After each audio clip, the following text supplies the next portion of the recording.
ನಾಳೆಯಿಂದ 13ನೇ ತಾರೀಕಿನಿಂದ ರಾಜ್ಯದಲ್ಲಿ ವಿಧಾನಮಂಡಲದ ಅಧಿವೇಶನ ಪ್ರಾರಂಭ ಆಗ್ತದೆ. ಕಳೆದ 3 ವರ್ಷಗಳಲ್ಲಿ ಸಾಮಾನ್ಯ ಕಾಂಗ್ರೆಸ್ನ ಸಿದ್ದರಾಮಯ್ಯರು ಮುಖ್ಯಮಂತ್ರಿಯಾಗಿ ಈ ರಾಜ್ಯದಲ್ಲಿ ಆಡಳಿತವನ್ನು ಮಾಡಿದ್ದಾರೆ. ನಿರಂತರವಾಗಿ 3 ವರ್ಷದಲ್ಲಿ ಹಗರಣಗಳ ಸರ್ಕಾರ, ಭ್ರಷ್ಟಾಚಾರ ಸರ್ಕಾರ ಎನ್ನುವುದು ಎಲ್ಲ ಜನಜನಿತವಾಗಿದೆ, ಎಲ್ರಿಗೂ ಗೊತ್ತಿರುವ ಸಂಗತಿ. ವ್ಯಾಪಕವಾಗಿ ಹಗರಣ ಆಗಿರುವುದರಲ್ಲಿ ವಿಶೇಷವಾಗಿ ನಮ್ಮ ಕರ್ನಾಟಕದ ರಾಜ್ಯದ ಮಂತ್ರಿಮಂಡಲದಲ್ಲಿ ಸಚಿವರಾಗಿದ್ದಂಥ ಸನ್ಮಾನ್ಯ ನಾಗೇಂದ್ರ ಅವರು ಭ್ರಷ್ಟಾಚಾರದ ವಾಲ್ಮೀಕಿ ಹಗರಣದ ಮುಖಾಂತರ 186 ಕೋಟಿಯ ಹಗರಣದ ಮುಖಾಂತರ ರಾಜೀನಾಮೆ ಕೊಟ್ಟಿರುವಂಥದ್ದು ಮತ್ತು ಅವರ ಮೇಲೆ ಕೇಸ್ ಆಗಿರುವಂಥದ್ದು, ಅವರು ಜೈಲಿಗೆ ಹೋಗಿರುವಂಥದ್ದು ಮತ್ತು ಇಡಿಯಲ್ಲಿ ಅವರ ಹೆಸರು ಕೂಡ ಉಲ್ಲೇಖ ಆಗಿರುವಂಥದ್ದು ನಮಗೆಲ್ಲ ಗೊತ್ತಿರುವ ಸಂಗತಿ. ಇದರ ಮಧ್ಯದಲ್ಲಿ ಸಿದ್ದರಾಮಯ್ಯರು ಕೂಡ, ಆಗಿನ ಮುಖ್ಯಮಂತ್ರಿ ಆಗಿದ್ದಂಥ ಸಿದ್ದರಾಮಯ್ಯರು ಕೂಡ ಅವರ ಭ್ರಷ್ಟಾಚಾರದ ಬಗ್ಗೆ ವಿಧಾನಸಭೆಯಲ್ಲಿ ಒಪ್ಪಿಕೊಂಡಿರುವಂಥ ಸಂಗತಿ ಕೂಡ ಅಷ್ಟೇ ಸತ್ಯ. ಒಟ್ಟು ಈ ಹೊಸ ಸರ್ಕಾರ ಬಂದಂಥ ಸಂದರ್ಭದಲ್ಲಿ ವಿಶೇಷವಾಗಿ ಸಿದ್ದರಾಮಯ್ಯರ ಸರ್ಕಾರದಲ್ಲಿ ಪ್ರಾರಂಭದಲ್ಲೇ ನಮ್ಮ ಪರಿಶಿಷ್ಟ ಜಾತಿ, ಪರಿಶಿಷ್ಟ ವರ್ಗಕ್ಕೆ ಸಂಬಂಧಪಟ್ಟ ಅಭಿವೃದ್ಧಿ ಏನು ಮಾಡಲಿಕ್ಕೆ ಮೀಸಲಿಟ್ಟಂಥ ಹಣವನ್ನೇ ವರ್ಗಾವಣೆ ಮಾಡೋದ್ರ ಮುಖಾಂತರ ಈ ರಾಜ್ಯದಲ್ಲಿ ಒಂದು ದೊಡ್ಡ ಹಗರಣ ಮತ್ತು ಸುದ್ದಿಯನ್ನು ಮಾಡಿತ್ತು.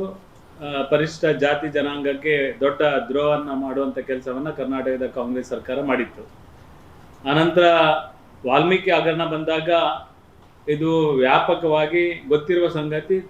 ತೆಲಂಗಾಣ ಚುನಾವಣೆಗೆ ಹಣವನ್ನು ಉಪಯೋಗ ಮಾಡಿಕೊಂಡಿರುವಂಥ ಸಂಗತಿ ಬೆಳಕಿಗೆ ಬಂದಿರುವಂಥ ಸಂಗತಿಯಿಂದ ಹಿಡಿದು ಒಟ್ಟು ಯಾವ ರೀತಿ ನಾವೆಲ್ಲ ಆಪಾದನೆಯನ್ನು ಮಾಡ್ತಿದ್ದೇವೆ. ಇವರಿಗೆ ATM ಅಂದರೆ ಕರ್ನಾಟಕ ಸರ್ಕಾರ, ಕಾಂಗ್ರೆಸ್ನ ಹೈಕಮಾಂಡಿಗೆ ATM ಅಂದರೆ ಅದು ಕರ್ನಾಟಕದ ಕಾಂಗ್ರೆಸ್ ಸರ್ಕಾರ.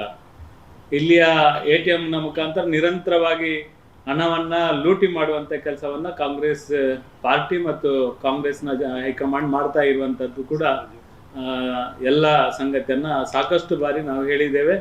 ಮತ್ತು ಅದೇ ರೀತಿ ಕರ್ನಾಟಕದಲ್ಲಿ ಸರ್ಕಾರ ಕೂಡ ನಡೆಸುವಂಥ ಕೆಲಸವನ್ನು ಸಿದ್ದರಾಮಯ್ಯರು ಇರುವಾಗ ಕೂಡ ಮಾಡಿದ್ದಾರೆ. ಸಿದ್ದರಾಮಯ್ಯರ ನಂತರ DK ಶಿವಕುಮಾರ್ ಅವರು ಮುಖ್ಯಮಂತ್ರಿಯಾಗಿ ಅಧಿಕಾರ ವಹಿಸಿಕೊಂಡಂಥ ಸಂದರ್ಭದಲ್ಲಿ ಸ್ವತಃ ಮುಖ್ಯಮಂತ್ರಿಯವರೇ DK ಶಿವಕುಮಾರ್ ಅವರೇ ಒಂದು ಹೇಳಿಕೆಯನ್ನು ಕೊಟ್ಟಿದ್ದರು. ಸಂಪುಟ ವಿಸ್ತರಣೆ ಮಾಡೋದಕ್ಕೆ ಮುಂಚೆನೇ ಒಂದು ಹೇಳಿಕೆಯನ್ನು ಕೊಟ್ಟಿದ್ದರು. ಅದನ್ನು ನಿಮ್ಮ ಗಮನಕ್ಕೆ ತರಲಿಕ್ಕೆ ಇಚ್ಛೆ ಪಡ್ತೇನೆ. ಸಚಿವರಾಗಲಿ ಶಾಸಕರಾಗಲಿ ಅಕ್ರಮ ನಡೆಸಿದರೆ ನಮಗೆ ತಕ್ಷಣ ಫೋನ್ ಮಾಡಿದರೆ ಅವರ ಮೇಲೆ ಕ್ರಮ ತಗೊಳ್ತೇನೆ ಅಂತ ಸ್ವತಃ DK ಶಿವಕುಮಾರ್ ಅವರೇ ಹೇಳಿಕೆಯನ್ನು ಕೊಟ್ಟಿರುವಂಥದ್ದು ಮತ್ತು ಪತ್ರಿಕೆಯಲ್ಲಿ ಕೂಡ ಅದು ಬಂದಿದೆ. ಅದರ ಜೊತೆಗೆ ಅವರು ಜಿಲ್ಲಾ ಕಚೇರಿ ಆಗಿರ್ಬೋದು ಅಥವಾ ತಾಲೂಕು ಕಚೇರಿ ಆಗಿರ್ಬೋದು, ಯಾವುದೇ ಒಬ್ಬ ಸಾಮಾನ್ಯ ಸರ್ಕಾರಿ ನೌಕರ 10 ರೂಪಾಯಿದು ಭ್ರಷ್ಟಾಚಾರ, 10 ರೂಪಾಯಿ ಲಂಚ ತಗೊಂಡು ನನ್ನ ಗಮನಕ್ಕೆ ತಗೊಂಡ್ರೆ ಅವರ ಮೇಲೆ ಆ್ಯಕ್ಷನ್ ತಗೊಳ್ತೇನೆ ಎನ್ನುವ ಮಾತನ್ನು ಸ್ವತಃ DK ಶಿವಕುಮಾರ್ ಅವರು ಹೇಳಿಕೆಯನ್ನು ಕೊಡೋದ್ರ ಮುಖಾಂತರ ಭ್ರಷ್ಟಾಚಾರ ರಹಿತ ಆಡಳಿತವನ್ನು ಈ ರಾಜ್ಯದಲ್ಲಿ ಕೊಡ್ತೇನೆ ಎನ್ನುವ ವಾಗ್ದಾನವನ್ನು ಪ್ರಾರಂಭದಲ್ಲಿ ಕೊಟ್ಟಿದ್ರು. ಆದರೆ ದುರ್ದೈವ ಮೊನ್ನೆ ಸಂಪುಟ ವಿಸ್ತರಣೆ ಮಾಡುವಂಥ ಸಂದರ್ಭದಲ್ಲಿ ಇಡೀ ರಾಜ್ಯದಲ್ಲಿ ದೊಡ್ಡ ಸುದ್ದಿಯಾಗಿ ಮತ್ತು ಜೈಲಿಗೆ ಹೋದಂಥ 187 ಕೋಟಿ ರೂಪಾಯಿ ಹಗರಣದ ರೂವಾರಿ ನಮ್ಮ ನಾಗೇಂದ್ರ ಅವರು ಅಷ್ಟೆಲ್ಲ ಭ್ರಷ್ಟಾಚಾರ ಮಾಡಿದವರನ್ನು ಮೊನ್ನೆ ಸಂಪುಟಕ್ಕೆ ತಗೊಳ್ಳುವ ಮುಖಾಂತರ ನಾನು ಭ್ರಷ್ಟಾಚಾರ ನಿಲ್ಲಿಸುವುದಲ್ಲ, ದೊಡ್ಡ ಮಂತ್ರಿಗಳ ಮುಖಾಂತರ ಭ್ರಷ್ಟಾಚಾರ ಮಾಡಿಸ್ತೇನೆ ಎನ್ನುವ ರೀತಿಯಲ್ಲಿ ಜನರಿಗೆ ಒಂದು ಸಂದೇಶ ಕೊಡುವ ಕೆಲಸವನ್ನು ಮಾಡಿದ್ದಾರೆ. ಅವರನ್ನು ಸಂಪುಟಕ್ಕೆ ತಗೊಂಡಿದ್ದಾರೆ. ಭ್ರಷ್ಟಾಚಾರದ ಆ ರೀತಿ ಆರೋಪ, ಆ ರೀತಿ ವಾಲ್ಮೀಕಿ ಹಗರಣ ಆಗಿರುವಂತಹ ಸಂಗತಿ ಕಣ್ಮುಂದೆ ಇದ್ರೂ ಕೂಡ ಅವರನ್ನು ಸಂಪುಟಕ್ಕೆ ತಗೊಂಡಿದ್ದಾರೆ. ಒಟ್ಟು ಈ ಕಾಂಗ್ರೆಸ್ ಸರ್ಕಾರ ಒಂದು ಒಳ್ಳೆಯ ಸಂದೇಶ ಕೊಡುವ ನಿಟ್ಟಿನಲ್ಲಿ ವೈಫಲ್ಯ ಬಂದಿದೆ. ಈ ಸಂದರ್ಭದಲ್ಲಿ ನಾವು ನಾಳೆ ಅಧಿವೇಶನ ಪ್ರಾರಂಭ ಆಗುವಂಥ ಸಂದರ್ಭದಲ್ಲಿ ನಮ್ಮ ರಾಜ್ಯದ ವಿಧಾನಸಭೆಯಲ್ಲಿ ಕೂಡ ಇದರ ಬಗ್ಗೆ ನಮ್ಮ BJP ಮತ್ತು JDSನ ನಮ್ಮ ವಿಧಾನಸಭಾ ಸದಸ್ಯರು ಮತ್ತು ವಿಧಾನ ಪರಿಷತ್ನ ಸದಸ್ಯರು ಅವರ ರಾಜೀನಾಮೆಗೋಸ್ಕರ ವಿಧಾನಸಭೆ ಮತ್ತು ವಿಧಾನ ಪರಿಷತ್ತಿನಲ್ಲಿ ನಾಳೆಯಿಂದ ಹೋರಾಟವನ್ನು ಮಾಡ್ತಾರೆ. ಅವರ ರಾಜೀನಾಮೆ ಕೊಡುವ ತನಕ ಈ ಒಂದು ಹೋರಾಟವನ್ನು ಮುಂದುವರಿಸಿಕೊಂಡು ಹೋಗಬೇಕೆನ್ನುವ ಹಿನ್ನೆಲೆಯಲ್ಲಿ ಕರ್ನಾಟಕದ BJP ಮತ್ತು JDS ಜಂಟಿಯಾಗಿ ನಿರ್ಧಾರವನ್ನು ಮಾಡಿದೆ. ಜೊತೆಗೆ ವಿಧಾನಸಭೆಯ ಹೊರಗೆ ಕೂಡ ಈ ಒಂದು ಹೋರಾಟವನ್ನು ಮುಂದೆ ತಗೊಳ್ಳುವಂಥ ಕಾರ್ಯಕ್ರಮವನ್ನು ಕರ್ನಾಟಕದ BJP ಸಮಿತಿ ಈಗಾಗಲೇ ರಾಜ್ಯಾಧ್ಯಕ್ಷರಾದ ಸನ್ಮಾನ್ಯ ವಿಜೇಂದ್ರ ಅವರು ನಿನ್ನೆ ಪತ್ರಿಕಾಗೋಷ್ಠಿ ಮುಖಾಂತರ ರಾಜ್ಯದಲ್ಲಿ ತಿಳಿಸಿದ್ದಾರೆ. ಅದರ ಜೊತೆಗೆ ನಮ್ಮ ಇಡೀ ದಕ್ಷಿಣ ಕರ್ನಾಟಕದ ಎಲ್ಲ ಜಿಲ್ಲೆಗಳಲ್ಲಿ ಕೂಡ ಈ ಒಂದು ಪ್ರತಿಭಟನೆಯನ್ನು ಅವರು ರಾಜೀನಾಮೆ ಕೊಡುವ ತನಕ ಪ್ರತಿಭಟನೆಯನ್ನು ಮುಂದುವರಿಸಿಕೊಂಡು ಹೋಗಬೇಕು ಎನ್ನುವ ಹಿನ್ನೆಲೆಯಲ್ಲಿ ಈಗಾಗಲೇ ಒಂದು ಅಭಿಪ್ರಾಯವನ್ನು ಮಾಡಿದ್ದಾರೆ. ನಮ್ಮ ಜಿಲ್ಲೆಯಲ್ಲಿ ಕೂಡ ಯಾವ ರೀತಿ ಪ್ರತಿಭಟನೆ ಮಾಡಬಹುದು, ಯಾವ ರೀತಿ ಜನಸಾಮಾನ್ಯರಿಗೆ ಇವತ್ತು ನಾಗೇಂದ್ರ ಅವರ ಈ ಒಂದು ರಾಜೀನಾಮೆಯ ಒಟ್ಟಿಗೆ ಈ ರಾಜ್ಯದಲ್ಲಿ ಅನೇಕ ಜನಪರವಾದ ಕಾರ್ಯಕ್ರಮವನ್ನು ನಿಲ್ಲಿಸುವಂಥ ಕೆಲಸವನ್ನು ಇವತ್ತು ಕರ್ನಾಟಕದ ಕಾಂಗ್ರೆಸ್ ಸರ್ಕಾರ ಮಾಡಿದೆ. ಮೊನ್ನೆ ಗ್ಯಾರಂಟಿ ಯೋಜನೆಯ ಮುಖಾಂತರನೇ ಅಧಿಕಾರಕ್ಕೆ ಬಂದಿರುವಂಥ ಈ DK ಶಿವಕುಮಾರ್ ಮತ್ತು ಸಿದ್ದರಾಮಯ್ಯ ಇಬ್ಬರು ಜಂಟಿಯಾಗಿ ಘೋಷಣೆ ಮಾಡೋದ್ರ ಮುಖಾಂತರ ಕರ್ನಾಟಕದಲ್ಲಿ ಕಾಂಗ್ರೆಸ್ ಸರ್ಕಾರ ಆಡಳಿತಕ್ಕೆ ಬಂದಿದೆ.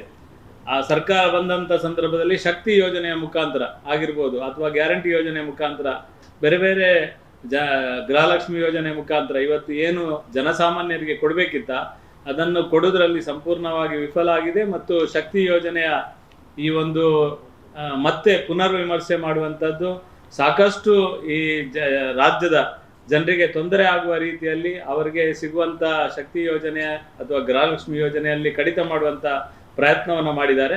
ವಿಶೇಷವಾಗಿ ಪಿಂಚಣಿ ಯೋಜನೆ ಮುಖಾಂತರ ಕರ್ನಾಟಕ ರಾಜ್ಯದಲ್ಲಿ ಹೆಚ್ಚು ಕಡಿಮೆ 18.5 ಲಕ್ಷಕ್ಕಿಂತ ಹೆಚ್ಚು ಜನರಿಗೆ ಪಿಂಚಣಿ ಯೋಜನೆಯನ್ನು ಕಟ್ ಮಾಡುವಂಥ ಕೆಲಸವನ್ನು ಕೂಡ ಕರ್ನಾಟಕದ ಕಾಂಗ್ರೆಸ್ ಸರ್ಕಾರ ಮಾಡಿದೆ. ಈ ಎಲ್ಲ ಸಂಗತಿಯನ್ನು ಎದುರಿಟ್ಟುಕೊಂಡು ಹೋರಾಟ ದಕ್ಷಿಣ ಕನ್ನಡ ಜಿಲ್ಲೆಯಲ್ಲಿ ಕೂಡ ಮಾಡಬೇಕು ಅಂತ ಒಂದು ನಮ್ಮ ಪಾರ್ಟಿಯ ಒಂದು ಚಿಂತನೆ ಇದೆ.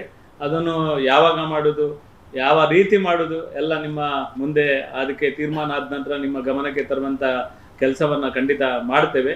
ಒಟ್ಟಿಗೆ ಆಡಳಿತ ಮಾಡುತ್ತಿರುವಂಥ DK ಶಿವಕುಮಾರ್ ಅವರ ಕರ್ನಾಟಕದ ಕಾಂಗ್ರೆಸ್ ಸರ್ಕಾರ, ವಿಶೇಷವಾಗಿ ಕಾಂಗ್ರೆಸ್ಸಿನ ಈ ಒಂದು ಸರ್ಕಾರ ಒಂದು ಸ್ಪಷ್ಟವಾದ ಜನಪರವಾದ ಆಡಳಿತ ನೀಡದೆ ಸಂಪೂರ್ಣವಾಗಿ ಜನವಿರೋಧಿ ನೀತಿಯನ್ನು ಅನುಸರಿಸಿರುವ ವಿರುದ್ಧ ವಿಧಾನಸಭೆಯಲ್ಲಿ ಹೇಗೆ ಹೋರಾಟ ಆಗ್ತದೆ ಅದೇ ರೀತಿ ವಿಧಾನಸಭೆಯ ಒಳಗೆ ಮತ್ತು ಎಲ್ಲ ಜಿಲ್ಲಾ ಕೇಂದ್ರಗಳಲ್ಲಿ ಕೂಡ ಈ ಒಂದು ಹೋರಾಟವನ್ನು ಮಾಡಬೇಕು ಅಂತ ಚಿಂತನೆಯನ್ನು ಮಾಡಿದ್ದೇವೆ. ಈ ಸಂಗತಿಯನ್ನು ತಿಳಿಸಲಿಕ್ಕೆ ನಾವು ಇವತ್ತು ನಿಮ್ಮನ್ನು ಕರೆದಿದ್ದೇವೆ. ಜೊತೆಗೆ ಅವರು 12 ವರ್ಷಗಳ ನಿರಂತರ ಆಡಳಿತದ ಸಂದರ್ಭದಲ್ಲಿ ಇಡೀ ರಾಷ್ಟ್ರದಲ್ಲಿ ತಿರಂಗ ಯಾತ್ರೆಯನ್ನು ಮಾಡಬೇಕು ಅಂತ ನಮ್ಮ ಪಾರ್ಟಿ ಮತ್ತು ವಿಶೇಷವಾಗಿ ದೇಶದ ಪ್ರಧಾನಮಂತ್ರಿ ನರೇಂದ್ರ ಮೋದಿ ಅವರ ಒಂದು ಸೂಚನೆಯ ಮೇರೆಗೆ ದೇಶದ ಮೂಲೆ ಮೂಲೆಯಲ್ಲಿ ತಿರಂಗ ಯಾತ್ರೆಯನ್ನು ಈಗಾಗಲೇ ಎಲ್ಲ ಕಡೆ ಮಾಡ್ತಾ ಇದ್ದಾರೆ. ನಾಳೆ 13ನೇ ತಾರೀಕು ಬೆಳಿಗ್ಗೆ ಎಲ್ಲ ಮನೆಯಲ್ಲಿ ತಿರಂಗವನ್ನು ಅರಳಿಸೋದ್ರ ಮುಖಾಂತರ 15ನೇ ತಾರೀಕಿನ ತನಕ ಸಂಜೆ ತನಕ ತಿರಂಗವನ್ನು ನಮ್ಮ ರಾಷ್ಟ್ರೀಯ ಧ್ವಜವನ್ನು ಅರಳಿಸೋದ್ರ ಮುಖಾಂತರ ರಾಷ್ಟ್ರದ ಎಲ್ಲ ಮನೆಗಳಲ್ಲಿ ಏನು ಪ್ರಧಾನಮಂತ್ರಿ ಅವರು ಸೂಚನೆ ಕೊಟ್ಟಿದ್ದಾರೆ ಈ ರೀತಿ ಭಾರತೀಯ ಜನತಾ ಪಾರ್ಟಿ ಎಲ್ಲ ಕಾರ್ಯಕರ್ತರಿಗೆ ಮತ್ತು ಎಲ್ಲ ದೇಶ ಪ್ರೇಮಿಗಳಿಗೆ ಈ ಒಂದು ಕರೆಯನ್ನು ಕೊಟ್ಟಿದೆ.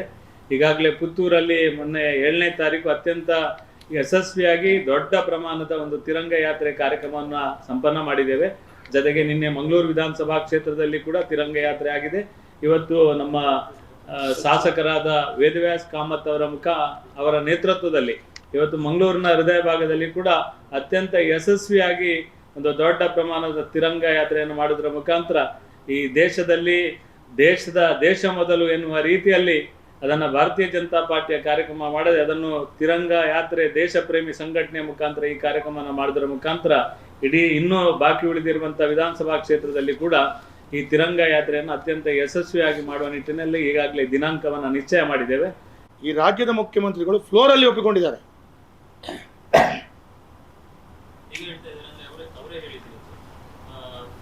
ಬೇರೆ ಪಕ್ಷದವರಿಗೆ ನನ್ನ ಸಚಿವನಾಗಿ ಮುಂದುವರಿಯೋದನ್ನು ನೋಡ್ಲಿಕ್ಕೆ ಆಗಿಲ್ಲ, ನಾನು ಮಾದರಿ ಕೆಲಸವನ್ನು ಮಾಡಿ ತೋರಿಸ್ತೇನೆ. ಹೌದು, ಅವರು ವಾಲ್ಮೀಕಿ ಒಂದು ನಿಮಿಷ, ಅವರು ವಾಲ್ಮೀಕಿ ಹಗರಣದಲ್ಲಿ ಮಾದರಿಯಾದ ಕೆಲಸವನ್ನು ಮಾಡಿ ತೋರಿಸಿದ, ಅದಕ್ಕೋಸ್ಕರ ಆ ಮಾದರಿ ಬೇಡ ಅಂತ ನಾವು ಹೇಳು, ರಾಜೀನಾಮೆ ಕೊಡಬೇಕು ಅಂತ.